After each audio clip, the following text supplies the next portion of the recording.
Welcome back, Brigandine fans.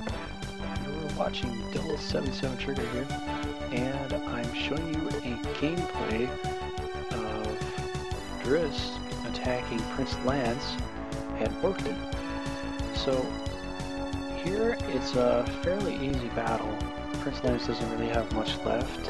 So far, Almekia and Esgares, they don't really have a whole lot of great monsters left. They pretty much, fought as much as they can. They've got a few high-level things, but it's not really enough to do, much damage to my army.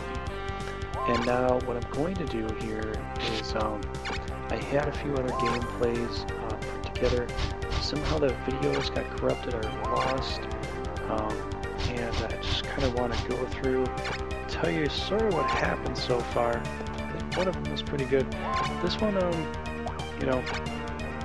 I'm pretty much going to take my Brigandine team and kill off Almekia with that team. Just because I haven't really gotten much use out of them.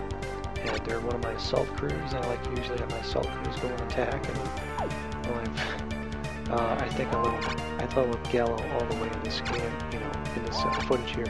And he's really actually one of the best grapplers in the game. I think he's probably the best. Dillard, I've liked him for a long time, but I think Gallo is just a little better.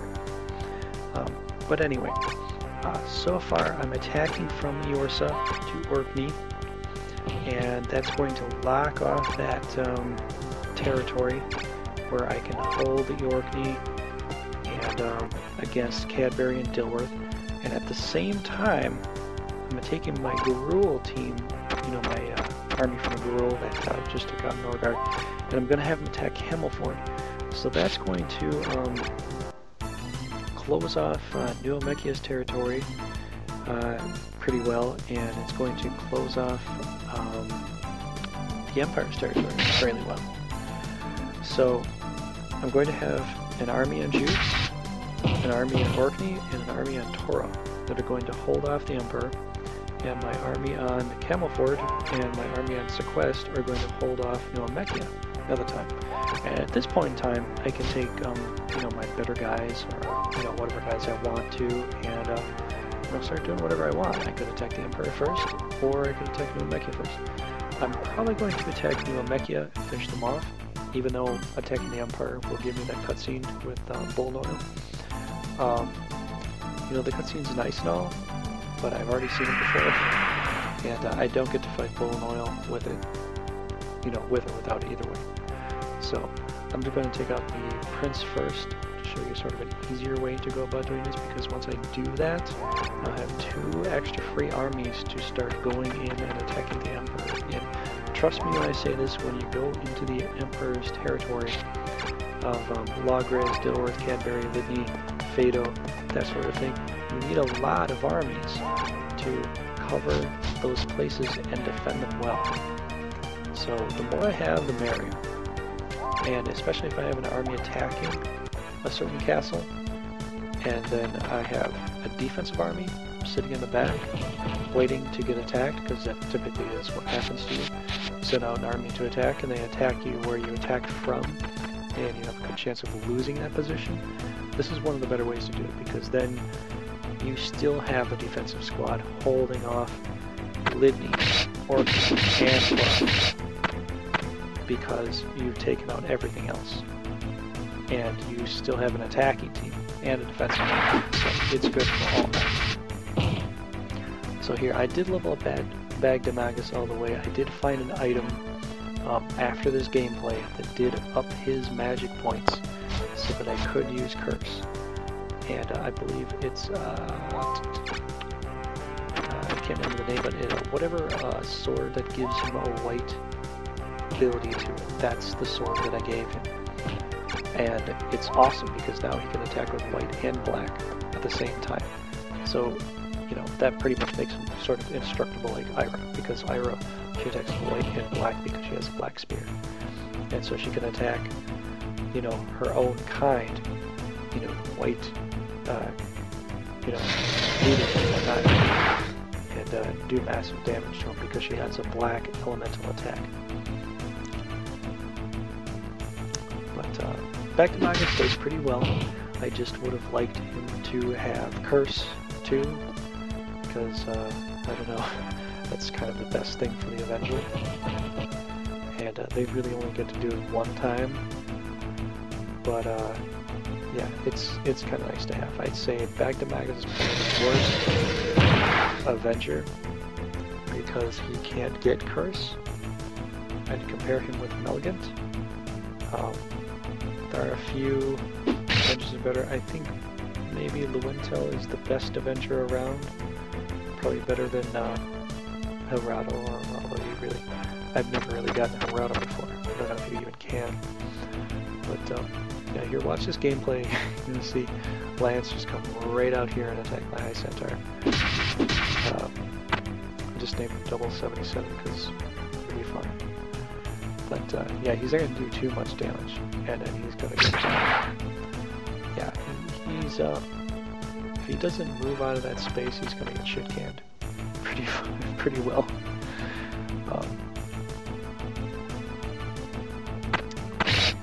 So yeah, I did have a few other gameplays that I wanted to put out. Then a friend of mine wanted to do you know, something else, so we played a different game at the time. But back to doing the Brigandine files.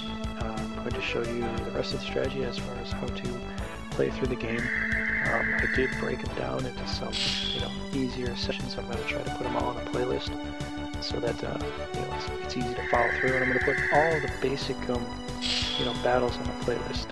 Next time, once I finish this, I'm going to start off with Norgard, and I'm going to show you how gritty it can be on hard. I'm going to show you all the very gritty battles where you can lose lots and lots of monsters just to get the win.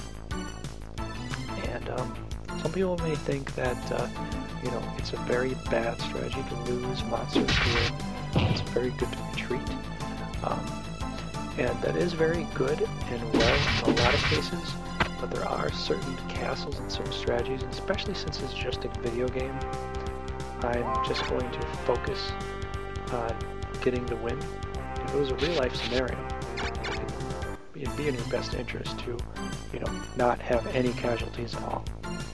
But as far as this goes, it's sort of a medieval setting, and next person I'm going to play as is going to be a Vinard, and you're going to see some really gritty battles where you lose a lot of monsters to gain position. And then once I've done that, then I will play very protective with my monsters and try to keep them alive as much as possible.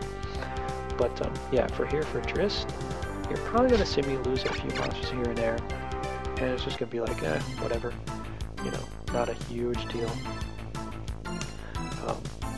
Because I'm just going to try to use his strategy, you know, use his mentality to play through. But with Vinard and Gwingulin, they're going to play extremely defensive. You know, in a lot of cases, especially Vinard needs to use blue. And almost everything out there is red. But yeah, that's what I'm going to do for that. Here, you're going to see some pretty good tactical decisions on my part. As far as fighting off the prince, I'm surprised he stays. I'm surprised he actually comes out and attacks me. I think it's very valiant, but also very foolish because this is my assault force, and they're all very, very good. You know, he's out there, he can do a heal, blah blah blah. All I have to do is pull away my High Centaur, and I have an attack from Dr. Magus. I can have a Gallo attack. I can do react on Gallo. I can, you know, pull a red dragon around. I've got 3 different spaces to attack him from this angle here. I could shoot through my own characters with the Jin dude and get him too. I've got so many ways I could kill off the prince. I'm just going to focus on killing off the samurai because it doesn't really matter at this point in the game. My characters are so high up. Gallo, my grappler right now, is at 19 points away from leveling up to level 20. It doesn't matter, you know, right at this point in time. It does not matter if I level him up all the way. But I'm going to try to, you know, bounce him up as fast as possible because I've been realizing now, I've been seeing, especially for your leaders, and whatnot. I don't think I could get him any other way from that, so I just, will not attack someone else. But especially for your leaders, or not necessarily for your leaders, but definitely for monsters. I've looked at certain stats with Jin dudes that weren't leveled up. They got up to like level 15, 17, and they weren't leveled up into either a Marid, a Deo, a Afridi, or a Holy one, whatever one that is. They weren't leveled up into that, and they had better hit points, better attack, better defense than the one that was leveled up early, regardless of what type it was. They had better stats because you didn't level them up. You waited until level 17, level 20 to level them up. They had better stats than another Jin dude that was leveled up as soon as it hit level 10. So, seeing how it's going to go this way, I'm going to have them do, as much damage as possible before I level them up. Even though I have him, he's going to be level 20 right now. I'm going to have him do another attack, get as many experience points out of this as possible to maybe throw him into level 21. I don't know. I think I wasn't sure if I threw a barrel on him right away or not. I think I might have. But anyway, I get him up to level 20. Now he's a champion. Now he's going to kick a lot of ass. And it's going to be a lot of fun to play as. Champions are one of my favorites to play in this game. But yeah, anyway, I hope you enjoyed. This was D27 Trigger here, and I will talk to you guys later. Thanks for watching. Bye.